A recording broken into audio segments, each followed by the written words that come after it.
Capítulo 1181 del manga de One Piece, Dios y Demonio, o Dios y el Diablo. Y tenemos portada de Carrot. En esta ocasión Nakaharaji le pide a Ichiro Oda dibujar a Carrot atravesando el mar, caminando sobre el lomo de tiburones panda. Y sobre los tiburones panda, pues es una especie propia de One Piece que ya habíamos visto en el arco del Baratie. Oda es muy fan de reutilizar animales y de traer otra vez diseños que había utilizado antes. El hecho de que la persona que pide la portada haya pedido estos tiburones panda, especialmente esta especie, pues es un buen detalle. Creo que Oda lo apreció. Otra cosa es el diseño de Carrot. Trae la corona y un abrigo que dice Queen, obviamente haciendo referencia a que ella ya es la reina de Zou. En el dado caso de que se nos hubiese olvidado que ella ya es la reina, no sé si la corona y el abrigo van a ser parte de su diseño canónico como reina, o si simplemente es un detalle visual para que el lector la identifique como reina. Me gusta mucho la chaqueta que trae. Viene de una especie de isla de zanahorias, seguramente de ahí recolectó muchas de ellas. También hay una señalización con 3 destinos específicos. El primero es Zou, probablemente indicándonos Oda que va para reinar este lugar ahora que ya es reina. El otro dice Ninjin Park, que es precisamente de donde viene. Ninjin significa zanahoria. Y el tercer letrero no se alcanza muy bien a distinguir. Lo que yo distinguí es la palabra King, y esto contrastaría un poco con la palabra Queen de su brazo de la chaqueta. No sé si es una conexión, si yo me lo estoy imaginando o qué será. Y lo primero que me llama la atención es el descaro de la respuesta de Imu sobre la muerte de Harald. Estaba hablando Imu con Loki sobre el tema de la muerte de su padre. Y la respuesta que le da Imu a Loki es que Mu, hablando de Imu, fue quien más sufrió. En otras traducciones dice que el único que sufrió por la muerte de Harald de manera real fue Imu. Realmente nos pone un poco más en perspectiva cómo es la forma de pensar de Imu, completamente totalitaria. No hay espacio para el diálogo con Imu. Parece que Imu solamente conoce o actúa bajo su verdad, pero el hecho de que haya contestado eso pues es bastante descarado, sobre todo siendo Loki con quien está hablando. Y antes de seguir con el otro punto, quería mencionar un detalle que no tiene nada que ver con el capítulo, pero sí es algo curioso que me sucedió desde la aparición de Imu, desde su revelación, el diseño final. Y es que desde que salió ese capítulo no ha parado de salirme en los recomendados de YouTube un video en donde aparece un ser, un diablo, un demonio sentado sobre una pirámide, muy parecido a Imu. Recuerdo que la primera vez que lo vi no pude dejar de pensar en la similitud que tenía con Imu. No sabemos el tono de la piel de Imu, espero que sea rojo como el de este demonio, pero es que las similitudes son muy fuertes, empezando por el tono de piel. Si Imu llega a tener el tono de piel rojo, pues encajaría. Segundo son las ropas que lleva una especie de falda o de ropa que le cubre las piernas por completo, igual que este demonio de esta imagen. Ambos tienen ropas muy antiguas. Este personaje, tanto como Imu, no llevan camisa, una ropa que les cubra de la cintura para arriba. También ambos tienen un cinturón bastante grande. Otra cosa es el color del cabello. Todavía no se ha revelado qué color tiene, pero para mí es blanco. Este demonio también tiene ese mismo tipo de color. Los cuernos también son otra similitud fuerte, y el hecho de que esté sentado sobre una pirámide pues recuerda bastante al capítulo en el que apareció por primera vez. Yo sé que Imu estaba sentado sobre la punta de una torre, pero ya hablé sobre eso en el capítulo pasado o antepasado, no recuerdo, sobre la relación con las pirámides y este tipo de entidades. Lo único que no coincidía eran las orejas élficas que tiene este personaje. Imu no las tiene, hasta donde sabemos por lo menos. Y a las plumíferas, que en ese momento no sabíamos que Imu podía generarlas, pero una vez que se mostró con alas, pues dije, aquí coincide prácticamente al 99% el diseño. No es que nadie se haya copiado el diseño de nadie, sino que creo que es una enorme coincidencia. Este video me aparecía bastante, era muy insistente en mi feed de YouTube, seguramente por el tipo de videos que suelo ver. Y está ese detalle. Después tenemos el choque de poderes de Imu contra Loki. Loki utiliza un Ragna Izuchi que viene cargado con un rayo similar al que utilizó la primera vez que golpeó el Yggdrasil. No sé si este es el ataque más poderoso de Loki, al parecer sí lo es. Pero Imu no nombra su ataque, simplemente con el Omen, con el fuego negro que posee, pues lo para. Utiliza una especie de escudo con carita. No estoy seguro si el objetivo era usarlo de manera ofensiva o defensiva. Pienso yo que iba más por lo defensivo, pero el ataque de Loki pues no tiene ningún efecto, lo que significa que Imu puede fácilmente emular la potencia y el poder de los ataques de alguien como Loki. Oda le está dando bastante poder a Imu. Tiene sentido porque si es el enemigo final de One Piece tiene que ser el más fuerte de toda esta historia, pero si nos pone a pensar un poco cómo van a hacer para derrotar a alguien tan poderoso. También el hecho de que Imu genere cosas me recuerda mucho a la forma en la que Luffy en G5 genera muchas de las cosas que generó, por ejemplo los anteojos, las gafas de Egghead a partir de su cabello. Luffy genera cosas a raíz de su imaginación y parece que Imu también hace lo mismo a partir de ese fuego que lo rodea, como por ejemplo las alas. Yo había dicho que estas alas pues fueron generadas por estas flamas porque no coincide anatómicamente que las guarde dentro de su espalda porque se vería alguna especie de bulto en su espalda. Más bien pienso que la capa que lleva Imu pues puede convertirla en alas a raíz de su imaginación o su voluntad maligna. Luego tenemos esta viñeta después de la onda expansiva que provocó el choque de estos dos, pues Sanji sale volando y me pareció bastante lindo que quien se preocupó por ir a rescatarlo fue Bonnie. En esta viñeta podemos ver como Bonnie sujeta el cuerpo de Sanji. Obviamente ella no tiene la capacidad física para no salir volando también junto con el cuerpo de Sanji. Ahí también vemos a Lilith que trata de ayudarlos.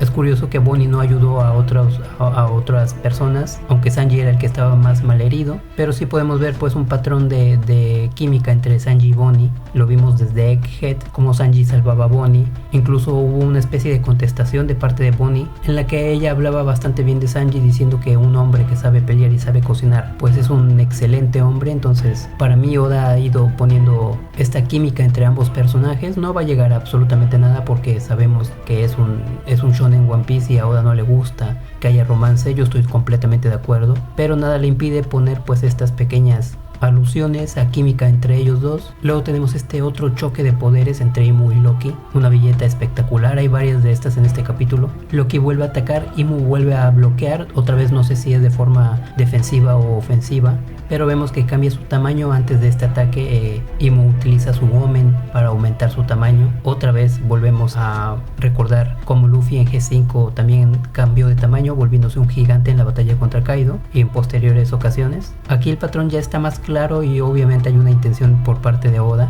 Pienso yo que va dirigida en lo que comenté acerca de que Imu también puede utilizar su imaginación, su voluntad para crear materia o para generar cambios en su cuerpo o en el ambiente. Probablemente los seres del principio del mundo de One Piece podían hacer esto a voluntad sin ningún tipo de restricción, o se deba completamente a sus frutas, no lo sé, pero ambos pueden generar materia y cambios. Y cuando Imu le responde a Loki acerca de lo que está utilizando para volverse más grande, pues Imu le responde que es la fuerza militar de Mu o el poder militar de Mu.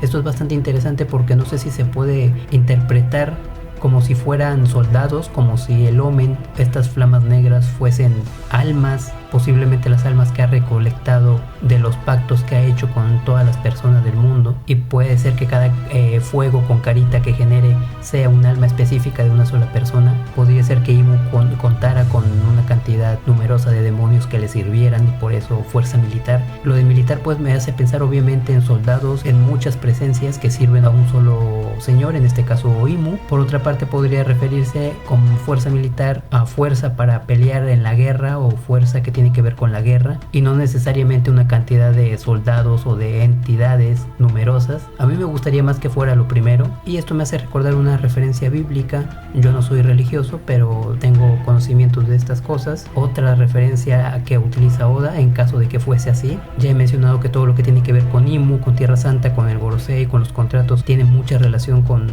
la mitología cristiana. Parece que Oda investigó mucho sobre estos temas de monología, espiritismo, tarot, astrología en el caso del Gorosei, y esta referencia que tiene que ver con la fuerza militar entre comillas de Imu pues me recordó al caso de la posesión de un hombre que nadie podía tener encadenado. Cada vez que lo sujetaban con cadenas se las rompía.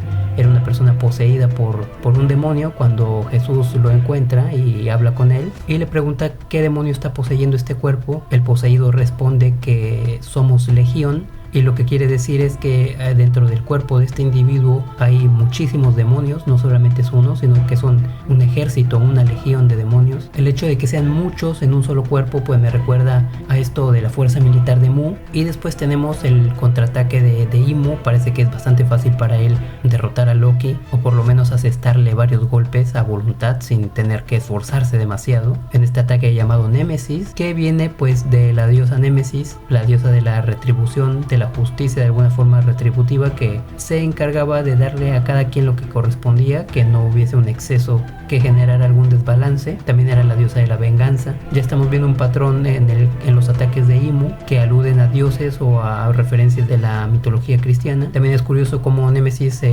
la representa con alas. Imu también tiene alas. El ataque es tan potente que atraviesa todo el cuerpo de Loki. Es esta espada negra generada por flamas, otra vez Imu generando cosas materiales, físicas a partir de estas flamas. También podría decirnos esto, que en un futuro Luffy podría empezar a utilizar mucho más este recurso para poder igualar o superar a Imu, el generar cosas de la imaginación.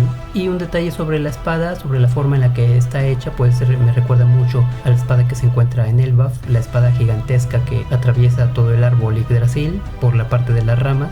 Son bastante parecidas, no sé si tenga algún tipo de conexión, probablemente no, pero me recordó mucho esta espada. Estas espadas no son muy frecuentes en One Piece, este diseño de espadas medievales europeas, en donde el extremo de la guarda pues sean esferas o círculos. Y sobre el daño ocasionado a Loki, pues siendo Loki usuario de una de las frutas Zoan más poderosas de todo One Piece, probablemente la más poderosa de todo One Piece, pues la regeneración que debe de tener pues tiene que ser extremadamente elevada, así que no hay problema que Imu le aseste este golpe que le traspase todo el cuerpo, porque seguramente con la recuperación que tiene Loki y teniendo su fruta despertada, porque pienso que la tiene despertada, pues su recuperación va a ser extremadamente rápida. Y luego viene una parte muy interesante del discurso de Imu, en el que empieza a hablar con Loki de cosas que probablemente Loki no entiende, pero que Imu comprende completamente. Empieza a hablar acerca de los pactos, de que el ser humano siempre ha deseado poder y fuerza, y que estos deseos pueden fácilmente ser cumplidos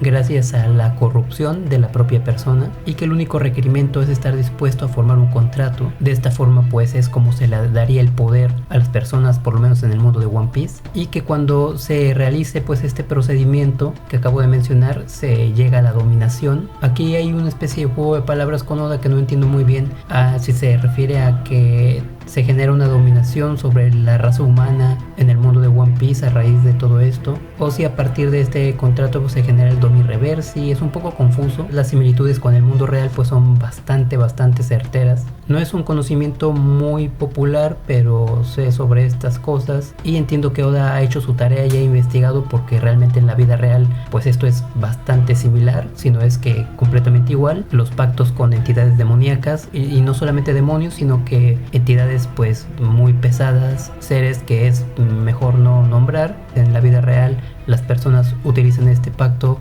principalmente para poder, dinero o venganzas. La entidad cumple con la parte del trato, la persona momentáneamente obtiene lo que desea, pero siempre, y esto es un absoluto, siempre hay un pago que deja a la persona completamente en miseria, si no es que sin vida, que esta última opción es la menos fuerte que le puede pasar a alguien que utilice este tipo de pactos. Jamás un pacto con un ser de esta naturaleza o similar va a acabar bien, solamente acaba bien para la entidad oscura, nunca jamás va a ser beneficioso a largo plazo para el humano que genera este pacto. En el mundo de One Piece parece que no hay un cobro, hasta el momento no hemos visto que el Gorosei se arrepienta de esto. Vimos la muerte de J. García Saturn, pero esto lo atribuye más a un castigo de Imu. Oda habla de pactos en la humanidad del mundo de One Piece, y hay que recordar que esto ya se había visto, no es algo que entre de manera muy brusca a la historia forzada, porque ya teníamos un precedente de lo que son las invocaciones en el mundo de One Piece. Si recordamos, en la isla a la que llegó Brook, pues había una especie de culto que estaban tratando de invocar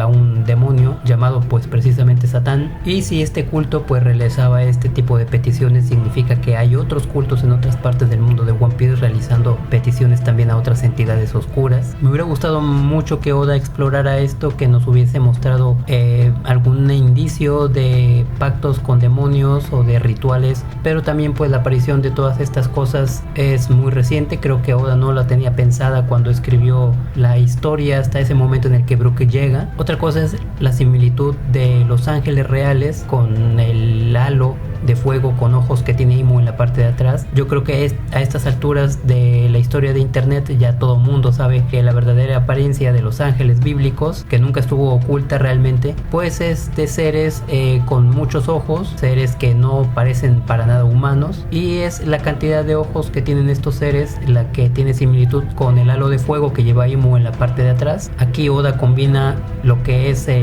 la mitología demoníaca con lo que es la mitología sagrada. Y hablando de esto último, pues viene la declaración de Imu, o pienso yo que una declaración de Oda en palabras de Imu, que es bastante poderosa para ponerse en un manga o para plantearse en un manga shonen como lo es One Piece. Después de que Loki ve como Imu pues es más un demonio que un dios, la contestación de Imu es: ¿acaso existe alguna diferencia? Refiriéndose a una diferencia entre Dios y el diablo, Dios y el demonio, que es el título de este 1181. Y digo que es una declaración bastante fuerte porque pues es obviamente una duda que muchas personas han tenido y es una conclusión a la que muchas personas también han llegado. El hecho de que Dios y el diablo son la misma persona o la misma entidad no es algo nuevo, son cosas que a la mayoría de gente pues no le gusta pensar porque son temas que van más allá de su estabilidad emocional o mental. Por eso digo que es un tema fuerte para plantearse en One Piece, pero me gustó que Oda lo haya hecho. Siento que de alguna forma Oda está diciendo esto mismo,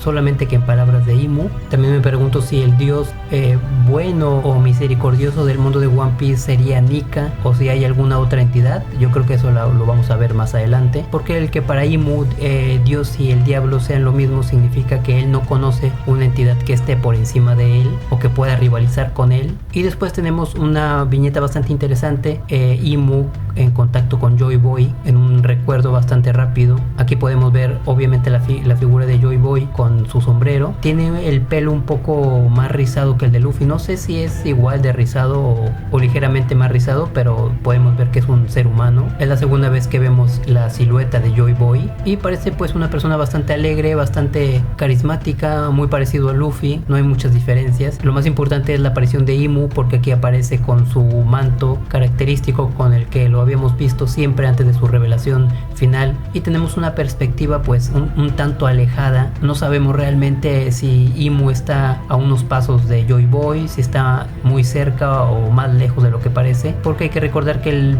sombrero que tiene en Tierra Santa pues es de un gran tamaño, no el suficientemente grande para un gigante, pero obviamente más grande que el de un humano normal. Esta perspectiva no nos da muchos indicios del tamaño de Joy Boy. Y otra cosa es que obviamente aparece con este manto, lo que significaba que en esos días Imu se mostraba en público con el manto y no con su forma real. Este manto que mantuvo Imu misterioso por mucho tiempo, pues yo lo asocio con su Akuma no Mi, que le da la capacidad pues de manipular su propia persona. Obviamente ya conocemos su verdadera apariencia, con cuernos, con un cabello extremadamente abultado y grande, con este halo de fuego negro. Todo eso no puede ser cubierto por un simple velo, por lo que tiene que ser generado por otra fuerza, por ejemplo su Akuma no Mi. Todo esto significa que en ese tiempo que conoció a Joy Boy, pues él ya tenía la Akuma no Mi. Otra cosa es la relación que tenía con Joy Boy. Parece que ambos están disfrutando de su compañía, porque ambos están generando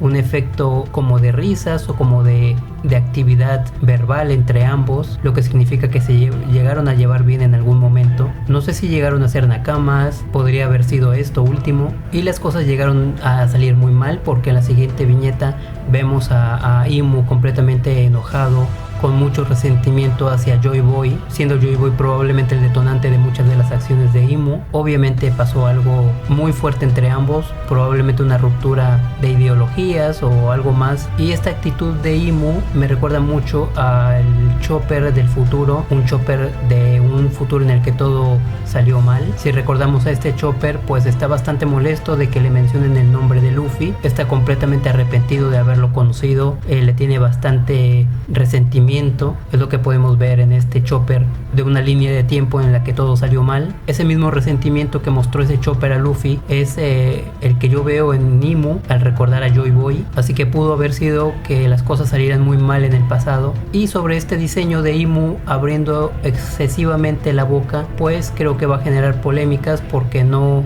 es como una especie, o creo que muchas personas podrían interpretarlo como una especie de quitarle la seriedad al personaje de Imu, ya que Oda perfectamente podría haberlo dibujado de una forma más seria, entre comillas. No sé si esto va a molestar mucho al público, a mí me encanta porque esto es totalmente shonen. Hay que recordar que One Piece es un shonen. Cada vez que Oda tiene la oportunidad de hacer un personaje o un momento edgy o más oscuro, más realista, vuelve otra vez al shonen, le da una cachetada a los fans que siguen pensando que One Piece en algún momento va a ser como Death Note o algún otro anime o manga similar. Así que por esa parte me encanta que Oda haga esto. Y el tamaño de la boca de Imu abriéndola así me recuerda un poco a este efecto que utilizaban en la película de la momia del 99 con Brendan Fraser, un recurso bastante utilizado en esta película, las bocas enormes y alargadas. Inclusive es una mezcla entre lo cómico y un momento fuerte. El haki de Imu también hace que Luffy se dé cuenta de que su enemigo pues está ahí, está presente. Luffy tiene que comer más rápidamente para recuperar fuerzas. Es curioso que después de que Imu habla sobre Joy Boy o hace esta pregunta a Joy Boy, la siguiente escena es con Luffy llegándole a este haki. Es como si Imu estuviese hablando con Luffy siendo el Joy Boy, y es como una especie de interacción indirecta entre ambos personajes. También Luffy menciona algo que es bastante curioso, otra vez otra referencia a lo que es esta cultura cristiana o la cultura espiritual relacionada a todo esto, que es el sentimiento de pesadez y sofocación que le resulta al sentir el haki de Imu cuando se entra a algún lugar en la vida real en el que hay una presencia de este tipo de entidades oscuras. Pues la sensación, la vibra es ciertamente bastante pesada, bastante sofocante, y exactamente como lo percibe Luffy. Así que no sé si esa podría ser una referencia a todo esto. Está claro que Oda ha buscado y ha investigado mucho sobre este tema para adaptarlo a su manga. Finalmente Loki, en un descuido de Imu, le asesta un gran golpe para después convertirse en su forma Nidok. Imu queda incrustado en el tronco del Yggdrasil. Obviamente pues no ha sido derrotado con un golpe de este estilo, pero lo que me llama la atención de esta viñeta es que parece que a Imu no le molesta en absoluto ser golpeado con esta cantidad de poder. Pero lo curioso es que Imu sangra. Podemos ver que tiene un rastro de sangre que va desde su cabeza y pasa por la parte de su izquierda de su rostro, lo que significa que sí se le puede hacer un daño. Podría estar ahí alguna especie de secreto para poder derrotarlo. Imu no es completamente intocable. Es la primera vez que vemos sangrar al dios del mundo de One Piece. Parece que Oda está estableciendo las medidas para saber con qué cantidad de fuerza hay que golpearlo para poder provocarle un daño. Finalmente, con una sonrisa, prepara un ataque con su Omen. Está bastante complacido de ver al Nidok. Probablemente era lo que venía buscando. No sabemos si tiene la intención de matar al Nidok, de capturarlo o de obtener su fruta o volverla a robar, pero está bastante complacido de poder ver a esta criatura. Es la primera vez que vemos sonreír a Imu de esta forma. También me percaté que sus labios pues son bastante anchos, bastante grandes. Otro diseño de labios grandes de One Piece. Espero que la adaptación, si es que llega a hacerse, de Imu de live action no sea con una persona afroamericana, porque parece que el director de live action de One Piece considera que si tienes labios grandes y gruesos automáticamente eres afroamericano. Me parece una estupidez. Y se supone que hay descanso la próxima semana por la Golden Week, el día del niño japonés en Japón, o valga la redundancia. Y eso es todo lo que más me ha gustado, lo que más me ha llamado la atención de este 1181, y esperar el que viene.